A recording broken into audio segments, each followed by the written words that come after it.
nationwide bust on an illegal drug nets 14 suspects in Minnesota. Now, the drug is known as Qaad. It's legal in parts of Africa, but not here. Scott Soroka has more on why Somalis say this is simply a cultural clash. Scott?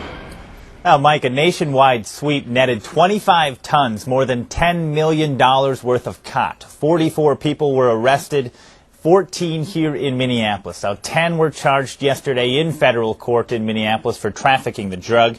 Now, this is what it looks like, a leafy plant that users chew. Agents say it is highly addictive. The investigation led agents through the streets of New York City, Seattle, and South Minneapolis. They say this drug operation was complex, organized, and violent. Police say the violence includes a murder in Minneapolis in 2004. Local Somalis say they're confused by this crackdown. Those people think that Qaad is very normal.